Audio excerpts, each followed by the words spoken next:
Bon, ça y est, les premières décisions qui condamnent des dropshippers sont en train de tomber, il y en a plusieurs. Je vous en ai sélectionné une qui m'a paru assez incroyable, celle d'un mineur qui a fait plus d'1 million de chiffre d'affaires entre ses 17 et 19 ans, mais qui malheureusement pour lui, après avoir atteint des chiffres stratosphériques, s'est fait littéralement tacler par le fisc.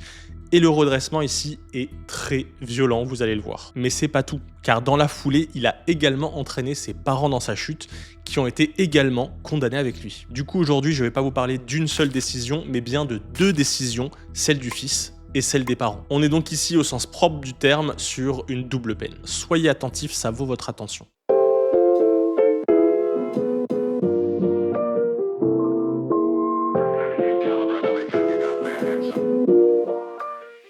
Salut à tous, je suis Émile OS, juriste et web entrepreneur. Sur cette chaîne, on parle de business, de droit et plus particulièrement du droit qui entoure l'activité des entrepreneurs dans le monde, dont les dropshippers, et ça depuis un bon bout de temps. Je partage aussi souvent des astuces et des news légales importantes pour vous aider et sécuriser votre business. Je insiste aujourd'hui sur le mot sécuriser votre business parce que tout ce que vous allez voir dans cette décision, eh bien, je vous en ai déjà parlé il y a plusieurs années sur cette chaîne, donc les anciens s'en souviendront. Si vous avez besoin d'aide, vous trouverez tout en description, contact, consultation, etc.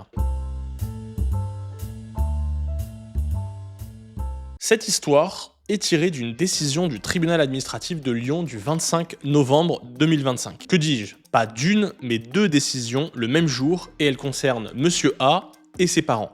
Et pour les besoins de l'histoire, on appellera Monsieur A Alex. Tout commence en 2018. Alex découvre sur internet l'existence du dropshipping, cette fameuse méthode qui permet de vendre des produits sans avoir à s'occuper de la logistique ni de la fabrication. C'est décidé, il se lance dedans, mais problème, il n'est pas majeur, il a que 17 ans, mais déjà une grosse soif d'entrepreneuriat. Et Alex, si tu regardes cette vidéo, déjà être aussi vif à cet âge-là, bravo. Alex est jeune, il n'y connaît pas grand-chose au business et surtout ce qui concerne le cadre légal d'une activité commerciale. C'est pas grave, il entend partout qu'il faut se lancer, qu'il faut passer à l'action et c'est ce qu'il fait à la lettre. Entre 2018 et 2019, il tâtonne, il fait environ 45K de chiffre d'affaires. Mais c'est en 2020 que les chiffres explosent. J'ai connu cette sainte période pour les e-commerçants, j'ai moi-même eu des boutiques en ligne et à cause ou grâce au confinement, eh bien toutes les personnes qui vendaient en ligne à ce moment-là ont fait des chiffres énormes. Et pour notre cher Alex, c'est exactement ce qui s'est passé pour lui. Il a fait 1 300 000 € de chiffre d'affaires durant cette période. Sauf que pendant ce temps, avec tous ces chiffres, eh bien Alex ne fait rien comme il faut. Même en réalité,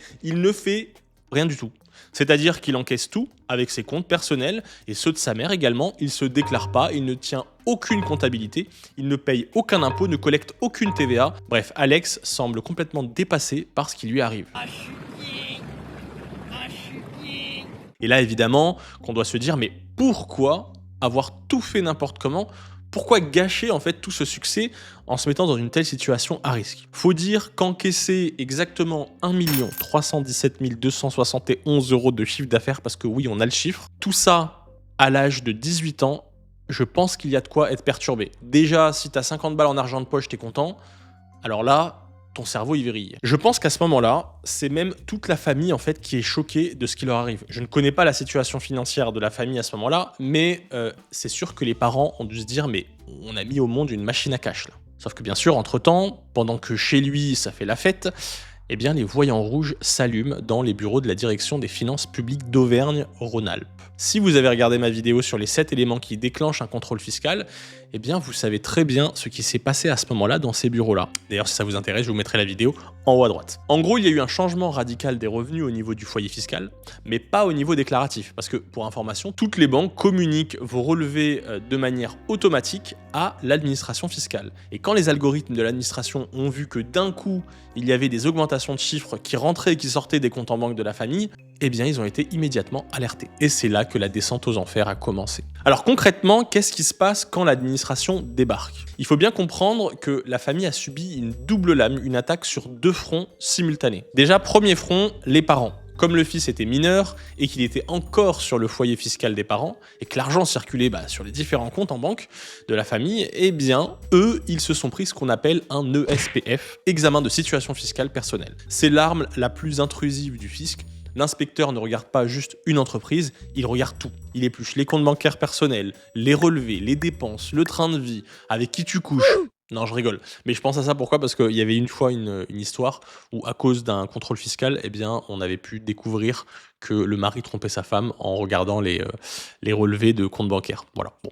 Bref, je m'égare. Et là, le fisc découvre que les comptes des parents ont servi de passoire pour les flux financiers du fils. Et bien sûr, deuxième front, Alex. Là, l'administration vient de base simplement avec une approche de vérification de comptabilité au niveau de l'activité. Sauf que vous l'avez compris, il n'y a pas de comptabilité, il n'y a même pas de société, il n'y a rien du tout. Donc le fisc décide d'utiliser son arme préférée, la plus facile, à savoir la taxation d'office. Et la taxation d'office, comme son nom l'indique, en gros, c'est on te taxe et ensuite on discute. Voilà. Normalement, dans une procédure classique, le fisc va vous dire voilà, vous nous devez tant, on a calculé ça, et vous en défense, vous dites ok, je vais vous prouver que je vous dois pas ça, ça discute. Alors que ici, la taxation du fisc, le fisc vous dit comme il n'y a eu aucune déclaration, il n'y a eu aucun chiffre, il n'y a eu que dalle, je vais moi-même estimer combien vous avez fait de chiffre d'affaires et combien vous devez nous payer. Et après avoir lu de nombreuses décisions, je peux vous dire que quand c'est ce genre de taxation d'office qui est appliqué, souvent, l'administration a tendance à surestimer toutes les taxes que vous devez payer. Et vous allez le voir un peu plus tard dans la vidéo, ils n'y sont pas allés de main morte pour Alex. Donc là, globalement, Alex, on lui demande de payer les impôts, la TVA, les cotisations, bref, tout ce qu'il aurait dû payer et qu'il n'a pas payé. Vous verrez, on fera une estimation au niveau du chiffre, vous allez voir, c'est assez impressionnant. Parce que, ici, si on compte la TVA, qu'il aurait dû sur son chiffre d'affaires. Si on compte l'impôt sur le revenu. Pourquoi l'impôt sur le revenu? Parce que ici, comme il n'a déclaré aucune société, on va lui appliquer par défaut l'impôt sur le revenu. Sauf que je vous rappelle que l'impôt sur le revenu en France, c'est des tranches qui augmentent. Donc plus vous gagnez, plus vous payez. Et en France, la dernière tranche, c'est 45%. Donc autant vous dire que ça va faire très mal. Si en plus on compte les pénalités, sachant qu'ici ils lui ont appliqué la pénalité maximum de 80%, je pense qu'on n'est pas loin du million, mais on regardera ça plus en détail. Après, vous allez voir, ça fait froid dans le dos. Vous l'avez compris, le redressement est très très violent, tellement violent que le 22 janvier 2024, la famille saisit le tribunal administratif de Lyon pour contester ce redressement. Et c'est là que la bataille judiciaire commence. Ready, fight! Comme ici nous sommes dans une double décision, je mentionnerai les arguments communs d'Alex et de ses parents. Premier argument, ça concerne la TVA, la fameuse TVA. Alex utilise un grand classique dans le dropshipping comme argument. Il nous dit que c'est le fournisseur chinois en fait qui livre directement le client final et donc c'est une importation directe par le client, donc ce n'est pas lui qui importe et que par conséquent il ne doit pas payer les centaines de milliers d'euros de TVA qu'on lui réclame et que en fait c'est le fournisseur chinois qui est censé collecter cette TVA. Ici, je me permets quand même d'ajouter un petit commentaire. Il est vrai qu'avant 2021, il était possible avec un rescrit et en mettant en place certains éléments sur le site vis-à-vis du fournisseur chinois, d'éviter de devoir collecter la TVA. C'était possible en bidouillant un peu. Mais là, dans le cas d'Alex, en fait, il avait rien du tout mis en place. Déjà, il avait même pas déclaré de société. Donc, se dire qu'il avait mis en place justement les éléments nécessaires pour pouvoir mettre en place l'évitement de la TVA, il y avait que dalle. Il a juste donné en fait comme preuve un tableau Excel où étaient écrits ses ventes. Il a donné un échantillon de quelques factures de vente, des CGV qui informent que le client est l'importateur et je suis sûr que ces CGV ont été faits après, et même un certificat de Unexpress pour ceux qui connaissent, comme quoi il avait bien utilisé l'importation via le fournisseur chinois et tous ces trucs-là. Mais en retour, l'administration lui répond que tout ce qu'il a fourni, ce ne sont pas des preuves suffisantes et qu'en l'absence de preuves éventuelles de contrat avec ce fournisseur, c'est Alex qui est considéré comme acheteur et revendeur et qu'en conséquence, il est redevable de la TVA pour toutes ses ventes en France. Ensuite, seconde défense de Alex, donc le deuxième argument concernant la TVA, c'est de dire, au moins, ok, je vous dois la TVA, mais dans ce cas-là, vous devez au moins m'enlever la TVA sur mes achats, c'est-à-dire me déduire la TVA que j'ai payé sur mes achats à mes fournisseurs ou même à mes publicités. Et ça, conformément à l'article 291 du CGI. Et l'administration lui répond que s'il veut pouvoir déduire de la TVA, il faut être capable de fournir des factures conformes avec des mentions obligatoires, comme le taux de TVA, le montant hors taxe, l'identité complète du fournisseur, par exemple. Or, les reçus AliExpress et tout ce qui a été donné, ça ne suffit pas, ce ne sont pas des factures conformes. Donc la déduction, on oublie. D'ailleurs, pour information, j'ai fait une super vidéo sur la TVA en dropshipping et par rapport notamment à tous ces rescrits et tous ces éléments-là, je vous invite à aller la regarder si ça vous intéresse, je vous la mettrai ici. Maintenant, on passe sur le plus violent de cette affaire, à savoir l'activité occulte. Pour rappel, en cas de fraude fiscale, l'administration peut vous punir et cette punition est une pénalité qui peut monter jusqu'à 80% de la somme redressée. Et autant vous dire que j'ai rarement vu les cas où l'administration applique le taux maximum de 80%. Là, ils ont mis le maximum. Et donc, par rapport à ça, voici la défense d'Alex et de ses parents. Déjà, du côté des parents, eh bien, ils affirment que en fait, la mère avait déjà une activité qu'elle avait déclarée. Et donc, grâce à cette activité, il n'y avait aucune activité occulte, donc on ne devait pas leur appliquer ces 80%. Donc ça, c'était quand il était mineur. Ensuite, du côté d'Alex, parce que lui aussi a été poursuivi quand il a commencé à devenir majeur, eh bien, il a plaidé des conditions particulières et il a tout simplement dit qu'au moment du début de l'activité, il était mineur et qu'il n'avait pas conscience de toutes les démarches à effectuer. Et donc, en gros, il n'avait pas fait exprès, quoi. Et là, vous devez vous douter de la réponse de l'administration qui a tout simplement écarté tous ces arguments en leur disant que ça suffisait pas, quoi. Nul n'est censé ignorer la loi et donc les arguments sont irrecevables. Enfin, dernier argument concernant les impôts, parce qu'en réalité l'activité occulte concerne surtout l'application de l'impôt, et ici c'est la partie du redressement qui fait le plus mal, et vous allez voir, ils se sont pas pris la tête. Comme il n'y avait aucune facture conforme, comme en fait il n'y avait aucune information, eh bien ce qu'ils se sont dit, c'est qu'en fait ils allaient considérer que sur les 1 300 000 € qu'avait fait Alex en chiffre d'affaires, eh bien Alex avait fait 90% de bénéfices. Et donc que Alex devait payer des impôts sur quasiment 1 million d'euros. 90%, c'est énorme. C'est même très violent là. Voyant ça, étant donné qu'il ne pouvait rien prouver, eh bien le seul argument que Alex a pu utiliser, c'était de demander que la TVA ne soit pas considérée comme un bénéfice, mais comme une charge, parce que comme il devait déjà la rembourser, eh bien, ce serait cool que la TVA ne soit pas dedans dans le calcul des impôts. Au moins ça. Et l'administration, dans sa grande bonté, a accepté. Ils ont accepté d'enlever la TVA qu'ils devaient pour calculer l'impôt. Voilà, les parties se sont exprimées. Roulement de tambour pour la décision du juge. Pour les parents d'Alex, déjà c'est simple, ils ont perdu sur toute la ligne. Il n'échappe à aucune des sanctions qui a été décidée contre eux par l'administration. Pour Alex, c'est quasiment la même chose, sauf une mini-victoire. Il a quand même réussi à démontrer que seulement 70% de son CA a été fait en France et que le reste a été fait à l'étranger. Donc il a pu économiser 64 TVA à donner à la France.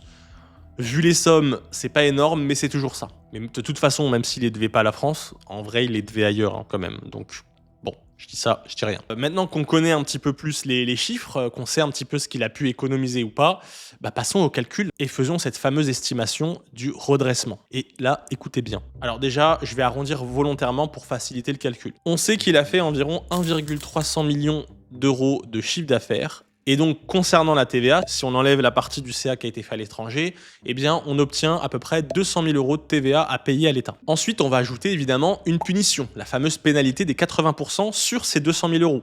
Du coup, en plus des 200 000, il va devoir payer 160 000 € de pénalité, ce qui nous fait un redressement pour la TVA de 360 000 €. Mais le pire est à venir. Ensuite, vous vous souvenez, le fisc avait considéré qu'il avait fait 90% de bénéfices, et donc ça nous fait 980 000 € de bénéfices. Comme il n'a pas de société, comme il n'a rien, eh bien on applique automatiquement l'impôt sur le revenu, et vous vous souvenez, en France, plus vous gagnez, plus vous payez. Je vous passe les calculs, mais ça fait qu'il doit environ 440 000 € d'impôts. C'est pas fini.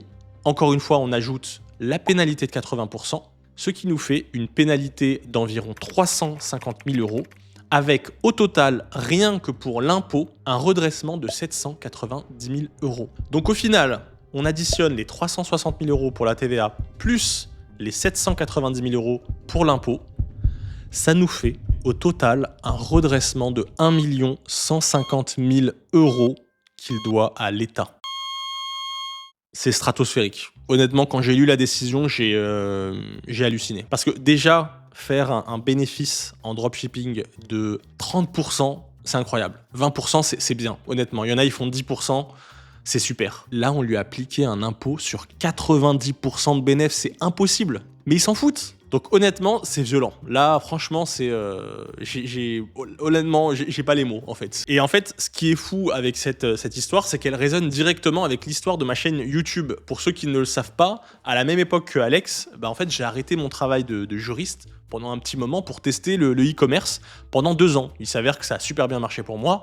Et en fait, j'ai quasiment fait les mêmes chiffres que lui. J'ai vécu un petit peu dans cette même époque de confinement que lui. Et constatant qu'il y avait quasiment personne qui était capable au niveau du droit de pouvoir aider ces dropshippers, parce que le cadre légal était quasiment inconnu, c'était vraiment un système très nouveau.